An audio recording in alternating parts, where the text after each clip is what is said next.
Hello viewers, welcome to Telugu Prabha TV. 2026 సంక్రాంతికి మొత్తం 7 చిత్రాలు మన ముందుకు రాబోతున్నాయి. సినిమా ఇండస్ట్రీకి అటు తెలుగు, తమిళ్, కన్నడ, మలయాళం అన్ని సౌత్ భాషలకి సంక్రాంతి పండుగ అనేది చాలా పెద్ద సీజన్ అని చెప్పాలి. ఈ సంక్రాంతి సీజన్‌ని టార్గెట్ చేసుకొని చిన్న సినిమాలు, మీడియం బడ్జెట్ చిత్రాలతో పాటు ఏకంగా పాన్ ఇండియా సినిమాలు కూడా రిలీజ్ అవుతూ ఉంటాయి. సో పెద్ద స్టార్స్‌కి సంబంధించిన సినిమాలే కాదు, చిన్న స్టార్స్ నటించిన సినిమాలు కూడా సంక్రాంతి పండుగను టార్గెట్ చేసుకొని, సంక్రాంతి ఆడియన్స్‌ని టార్గెట్ చేసుకొని ప్రేక్షకుల ముందుకు వస్తూ ఉంటాయి. సో భారీ సక్సెస్ సాధిస్తుంటాయి కూడాను. అలాగే 2026 సంక్రాంతికి కూడా మొత్తం 7 చిత్రాలు రాబోతున్నాయి. అందులో 5 తెలుగు చిత్రాలు, 2 తమిళ డబ్బింగ్ చిత్రాలు ఉన్నాయి. సో మీరు కూడా మీ అభిమాన హీరో సినిమా ఏ రేంజ్ హిట్ అవుతుంది కామెంట్ సెక్షన్ లో తెలపండి. సో జనవరి 9న రాబోతున్న చిత్రం the Raja Saab. Pan India star Prabhas నటించారు. అలాగే మారుతి ఈ చిత్రానికి దర్శకత్వం వహించారు. ప్రభాస్ కెరీర్ లోనే ఒక డిఫరెంట్ చిత్రం ఏదని చెప్పాలి. హర్రర్ థ్రిల్లర్ కామెడీ నేపథ్యంలో ఈ సినిమా రూపొందింది. అలాగే బాలీవుడ్ సీనియర్ స్టార్ సంజయ్ దత్ కీలక పాత్రలో కనిపించబోతున్నారు. అంతేకాదు హీరోయిన్స్ గా గ్లామర్ బ్యూటీస్ మాళవిక మోహనన్, నిధి అగర్వాల్, రిద్ది కుమార్ నటించారు. ఇప్పటికే ఈ సినిమా నుంచి టీజర్ ట్రైలర్ రిలీజ్ అయ్యాయి. అలాగే 2 పాటలు కూడా రిలీజ్ అయ్యాయి. సో మొత్తం మీద రాజాసాబ్ సినిమా ఒక డిఫరెంట్ జోనర్ లో రాబోతుంది. ఎంటైర్ ప్రభాస్ కెరీర్ లో మొట్టమొదటి ఒక డిఫరెంట్ అటెంప్ట్ అని చెప్పాలి రాజాసాబ్. సో మారుతి కూడా ఒక pan India cinema first time చేస్తున్నారు. ఇప్పటి వరకు ఆయన నుంచి వచ్చిన సినిమాలన్నీ సో మీడియం బడ్జెట్ చిత్రాలే అని చెప్పాలి. వెంకటేష్, గోపిచంద్ లాంటి సీనియర్ హీరోలతో చేసిన మారుతి మొట్టమొదటిసారి ప్రభాస్ ని ఎలా చూపించబోతున్నారు, ప్రభాస్ ని ఎలా డైరెక్ట్ చేశారు అనేది రాజాసాబ్ సినిమా రిలీజ్ తర్వాత తెలుస్తుంది మనకి. పలుమార్లు ఈ సినిమా పోస్ట్ పోన్ అయిన సంగతి మనందరికీ తెలిసిందే. ఎట్టకేలకి జనవరి 9 సంక్రాంతి బరిలో మొదటి చిత్రంగా ఇది రిలీజ్ కాబోతుంది. ఇక రాజాసాబ్ సినిమా నుంచి వచ్చిన 2 సాంగ్స్ బాగానే ప్రేక్షకులు ఆకట్టుకున్నాయి. మెయిన్ గా థియేట్రికల్ ట్రైలర్ ఏదైతే ఉందో సినిమాపై భారీ అంచనాలను రేకట్టించింది. ఇక ప్రభాస్ లుక్స్ ఈ సినిమాకి హైలైట్ కాబోతున్నాయి. గ్లామర్ బ్యూటీస్ హీరోయిన్స్ గా నటించిన Nidhi Agarwal, Riddhi Kumar and Malavika Mohanan additional attraction అని చెప్పాలి. కాకపోతే ఈ సినిమాకి సంబంధించి ఎంత కలెక్షన్స్ రాబడుతుంది, బ్రేక్ ఈవెన్ ఎంత అవుతుంది, సో సినిమాకి మొత్తం మీద అయిన బడ్జెట్, ఈ తదితర అంశాలు మనకి ఇప్పటివరకు డీటెయిల్ గా తెలియలేదు. మొత్తానికి ప్రభాస్ కెరీర్ లో ఇది ఒక బ్లాక్ బస్టర్ గా నిలుస్తుందని మాత్రం మేకర్స్ చాలా నమ్మకంగా ఉన్నారు. అదే రోజు జననాయకన్ చిత్రం కూడా రాబోతుంది. తమిళ స్టార్ విజయ్ నటించిన ఆఖరి చిత్రం అంటున్నారు. మొత్తం మీద పొలిటికల్ బ్యాక్డ్రాప్ లో జననాయకన్ రాబోతుంది. పూజ హెగ్డే ఈ సినిమాలో హీరోయిన్ గా నటించింది. సో విజయ్ సినిమాలు బాక్సాఫీస్ దగ్గర భారీ వసూళ్లను రాబడుతున్నాయి. సో తమిళంలో ముఖ్యంగా విజయ్ కి మంచి మార్కెట్ ఉంది. తమిళంలో ఉన్న పాన్ ఇండియన్ హీరోలలో విజయ్ కూడా ఒకరు. విజయ్ కి మన టాలీవుడ్ లో కూడా మంచి మార్కెట్ ఉంది. కథ కనుక బాగుంటే డబ్బింగ్ వర్షన్ కూడా తెలుగులో ప్రేక్షకులను ఆకట్టుకుంటుంది. విజయ్ కి మన తెలుగులో కూడా మంచి ఆదరణ లభిస్తుంది. ఆల్రెడీ వారసుడి చిత్రాన్ని తెలుగులో స్టేట్ సినిమాగా దిల్రాజు నిర్మించారు. ఇక విజయ్ నుంచి రాబోతున్న ఈ సినిమా భారీ అంచనాల మధ్య రాబోతుంది. ఒకటే రోజు ప్రభాస్ నటించిన ది రాజాసాబ్, విజయ్ నటించిన జననాయకన్ రాబోతున్నాయి. సో ఈ 2 చిత్రాల్లో ఏది భారీ హిట్ సాధిస్తుంది అనేది చూద్దాం. ఇక జనవరి 12న మెగాస్టార్ చిరంజీవి నుంచి మనశంకర్ వరప్రసాద్ గారు రాబోతోంది. ఈ చిత్రానికి సక్సెస్ఫుల్ డైరెక్టర్ అనిల్ రావిపూడి దర్శకత్వం వహించారు. లేడీ సూపర్ స్టార్ నయనతార చిరంజీవికి జంటగా నటించిన విషయం మనందరికీ తెలిసిందే. అలాగే విక్టరీ వెంకటేష్ కీలక పాత్రలో కనిపించబోతున్నారు. దాదాపు 10 రోజుల పాటు వెంకటేష్ అండ్ చిరంజీవి మీద సీన్స్ చిత్రీకరించారు. ఒక సాంగ్ ను కూడా పిక్చరైజ్ చేశారు. సో మనశంకర్ వరప్రసాద్ నుంచి ఇప్పటి వరకు వచ్చిన 2 పాటలు చార్ట్ బస్సెస్ గా నిలిచాయి. మెగాస్టార్ లుక్స్ ముఖ్యంగా అనిల్ రావిపూడి ఏదైతే మనకి సినిమా ఓపెనింగ్ తర్వాత చెప్పారో వింటేజ్ మెగాస్టార్ ని చూపించబోతున్నాను, మీరు చూస్తారు అని.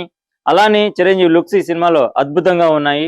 ఇప్పటి వరకు వచ్చిన 2 పాటల్లో కూడా దాదాపు గరన్న మొగుడు, ముఠా మేస్త్రి టైంలో ఎలా అయితే చిరంజీవి గారు ఉన్నారో మనశంకర్ ప్రసాద్ లో ఇప్పుడు అలా కనిపిస్తున్నారు. ఈ సినిమాకి చిరంజీవి గారి లుక్స్ హైలైట్ గా నిలుస్తాయని చెప్పేసి తెలుస్తుంది. అంతేకాదు ప్రమోషన్స్ స్టార్ట్ అయ్యాయి మనశంకర్ వరప్రసాద్ సినిమాకి సంబంధించి. ఈ ప్రమోషన్స్ లో భాగంగా ఓ ఇంటర్వ్యూలో స్వయంగా అనిల్ రావిపూడి టేబుల్ ప్రాఫిట్ తో మనశంకర్ వరప్రసాద్ గారు ముందుకు రాబోతుంది అని అన్నారు. అంటే ఆల్రెడీ ఈ సినిమాకి సంబంధించి ప్రాఫిట్ జోన్ లో ఉంది, అంటే నిర్మాతలు సేఫ్ జోన్ లో ఉన్నారని చెప్పాలి. అనిల్ రావిపూడి వెంకటేష్ కాంబినేషన్ లో వచ్చిన గత చిత్రం సంక్రాంతికి వస్తున్న 300 కోట్ల వసూలను రాబడిన సంగతి మనందరికీ తెలిసిందే. సో దానికి మించి అంచనాలు ఇప్పుడు చిరంజీవి అండ్ అనిల్ రావిపూడి కాంబినేషన్ లో వస్తున్న మనశంకర్ వరప్రసాద్ మీద ఉంది. సంక్రాంతి విన్నర్ కూడా మనశంకర్ వరప్రసాద్ అని చెప్పేసి చాలా మంది చెప్పుకుంటున్నారు. సో రాజాసాబ్ తర్వాత మనశంకర్ వరప్రసాద్ రాబోతుంది.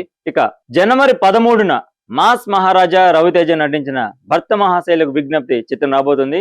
తాజాగా ఈ టీజర్ రిలీజ్ అయింది. అలాగే ఈ సినిమా నుంచి కూడా 2 పాటలు రిలీజ్ అయ్యాయి. సో ఇప్పటి వరకు రవితేజ మార్క్ ఏదైతే ఉందో ఆ మార్క్ కొంచెం పక్కన పెట్టి కిషోర్ తిరుమల గత చిత్రాల మాదిరిగానే భర్త మహాశైలకు కూడా కంప్లీట్ ఫ్యామిలీ ఎంటర్టైన్మెంట్ గా రాబోతుంది. ఆషికా రంగనాథ్, డింపుల్ హయాతి చిత్రంలో హీరోయిన్స్ గా నటించారు. ఆషికా రంగనాథ్ రవితేజకి లవర్ గా డింపుల్ హయాతి భారీగా నటించింది. ఇక రీసెంట్ గా వచ్చిన భర్త మహాశైలి విజ్ఞప్తి టీజర్ కామెడీ అండ్ ఫన్ తో బాగా ప్రేక్షకులు ఆకట్టుకుంది. సంక్రాంతికి ఈ సినిమా కూడా భారీ విజయం సొంతం చేసుకుంటుందని చాలా నమ్మకంగా ఉన్నారు. ఇక రవితేజ ఈ సినిమాకి సంబంధించి రెమ్యునేషన్ కూడా తీసుకోలేదనే మాట బలంగా వినిపిస్తోంది. స్వయంగా మేకర్స్ కూడా ఈ విషయాన్ని వెల్లడించారు. ఇక రవితేజ గత చిత్రాలు చూసుకున్నట్లయితే ధమాకా తర్వాత మళ్ళీ ఇప్పటి వరకు భారీ విజయం దక్కలేదని చెప్పాలి.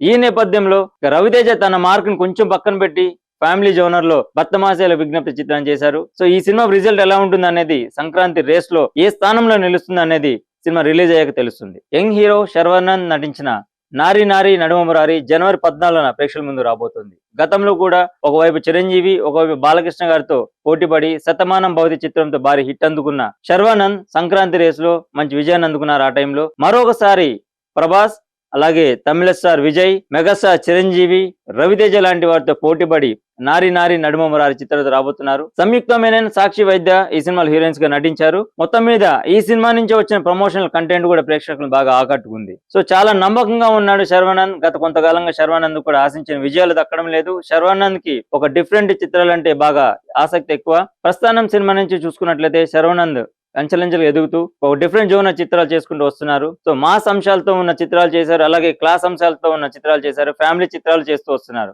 శర్వానంద్ ఐకానిక్ హీరో అని చెప్పాలి. మొత్తం మీద యూత్ హీరోల్లో శర్వానంద్ కి మంచి క్రేజ్ ఉంది. ఫ్యామిలీ ఆడియన్స్ లో కూడా మంచి క్రేజ్ ఉంది శర్వానంద్ కి, శర్వానంద్ చిత్రాలకు కూడాను. ఇక శర్వానంద్ కూడా సంక్రాంతి బరిలో నిలిచారు నారీ నారీ నడుము వారి చిత్రంతో. సో ఈ సినిమా ఎలాంటి సక్సెస్ సాధిస్తుందో చూడాలి. అదే రోజు జనవరి 14న పరాశక్తి కూడా రాబోతుంది. తమిళ స్టార్ హీరో శివకార్తికేయన్, అలాగే సౌత్ బ్యూటీ శ్రీలీల జంటగా నటించారు. సుధా కొంగర ఈ చిత్రానికి దర్శకత్వం వహించారు. తమిళనాడులో 1965లో జరిగిన వాస్తవిక సంఘటనల ఆధారంగా సుధా కొంగర ఈ చిత్రాన్ని రూపొందించారు. ఇప్పటికే పరాశక్తి సినిమా నుంచి వచ్చిన ప్రమోషనల్ కంటెంట్ ఏదైతే ఉందో సినిమాపై భారీ అంచనాలను రేకెత్తించింది. ముఖ్యంగా తమిళంలో ఈ సినిమాకి మంచి క్రేజ్ ఉంది. సంక్రాంతి సందర్భంగా ఈ సినిమా కూడా ప్రేక్షకుల ముందు రాబోతుంది. శ్రీలీల నటిస్తున్న మొదటి తమిళ చిత్రం అని చెప్పాలి. తెలుగులో ఇప్పటి వరకు శ్రీలీల భారీ చిత్రాల్లో నటించింది. ఇప్పుడు మొదటిసారి తమిళంలో తన లక్ ఏంటో టెస్ట్ చేసుకోబోతుంది. ఇక శివకార్తికేయన్తో తన పేరు చాలా బాగుందని చెప్పేసి ఇప్పటికే సోషల్ మీడియాలో కామెంట్స్ వస్తున్నాయి. సో ఈ జంట కూడా ప్రేక్షకులు ఆకట్టుకుంటుంది పరాశక్తి సినిమాతో అని చెప్పేసి అభిప్రాయాలు వ్యక్తమవుతున్నాయి. వాటిలో అనగనగా ఒక రాజు మరో చిత్రం ఉంది. ముఖ్యంగా నవీన్ పోలిశెట్టి గత చిత్రం ఆశించిన విజయాన్ని అందుకోలేదు. ఈ నేపథ్యంలో తాజాగా నటించిన అనగనగా ఒక రాజు చిత్రం మీద చాలా నమ్మకాలు పెట్టుకున్నాడు. మీనాక్షి చౌదరి ఈ చిత్రంలో హీరోయిన్ నటించింది. అఫీషియల్ గా జనవరి 14న ఈ చిత్రం ప్రేక్షకుల ముందు రాబోతుంది. ఇదే రోజు శర్వానంద్ నటించిన నారీ నారీ నడుమ మురారి చిత్రం కూడా రాబోతుంది. అలాగే తమిళ డబ్బింగ్ సినిమా పరాశక్తి కూడా రాబోతుంది. పరాశక్తి అలాగే నారీ నారీ నడుమ మురారి సినిమాతో నవీన్ పోలిశెట్టి తన అనగనగా ఒక రాజు చిత్రంతో పోటీ పడబోతున్నాడు. ఇక ఈ సినిమాకి మీనాక్షి చౌదరి గ్లామర్ చాలా అట్రాక్షన్ అని చెప్పేసి తెలుస్తుంది. ఇప్పటికే ఈ సినిమా నుంచి వచ్చిన టీజర్, అలాగే ప్రమోషన్, మిగతా కంటెంట్ అండ్ సాంగ్స్ ఏవైతే ఉన్నాయో సినిమాపై భారీ అంచనాలను రేకెత్తించాయి. ఖచ్చితంగా సంక్రాంతికి నవీన్ పోలిశెట్టి భారీ విజయాన్ని అందుకుంటాడని కూడా మనకు తెలుస్తుంది. వాస్తవానికి అనగనగా ఒక రాజు చిత్రానికి సంబంధించి రిలీజ్ డేట్ ని కొన్ని నెలల క్రితమే ప్రకటించారు అధికారికంగా, జనవరి 14న రాబోతున్నట్లుగా. మధ్యలో మనశంకర్ వరప్రసాద్ గారు భర్త మహాశైల విజ్ఞప్తి, అలాగే ప్రభాస్ నటించిన ది రాజసాబ్ చిత్రాల రిలీజ్ డేట్లు కన్ఫర్మ్ అయిన నేపథ్యంలో ఈ పోటీ నుంచి తప్పుకున్నట్లుగా కూడా కొన్ని రూమర్స్ వినిపించాయి. జనవరి 25కి పోస్ట్ పోన్ చేస్తున్నట్లుగా ఆ మధ్య వార్తలు వినిపించాయి. కానీ అధికారికంగా అఫీషియల్ కన్ఫర్మేషన్ ప్రకారం జనవరి 14నే ఈ చిత్రం మన ముందుకు రాబోతుంది. సో మొత్తం మీద ది రాజాసాబ్, జననాయకన్ జనవరి 9న రాబోతున్నాయి. జనవరి 12న మెగాస్టార్ నటించిన మనశంకర్ వరప్రసాద్ గారు రాబోతుంది. జనవరి 13న భర్త మహాశైలకు విజ్ఞప్తి అంటూ మాస్ మహారాజా రాబోతున్నాడు. ఇక జనవరి 14న 3 చిత్రాలు, 2 తెలుగు సినిమాలు, 1 తమిళ డబ్బింగ్ రాబోతుంది పరాశక్తి. సో మొత్తం మీద 2026 సంక్రాంతి విన్నర్ ఎవరో తెలియాలంటే సంక్రాంతి సీజన్ వరకు ఆగాల్సిందే. సో మీరు కూడా సంక్రాంతి విన్నర్ ఎవరో మీ అభిప్రాయం తెలియజేయడానికి కింద కామెంట్ సెక్షన్ యూజ్ చేయండి. మీ కామెంట్స్ ని కింద తెలిపండి. Thank you so much.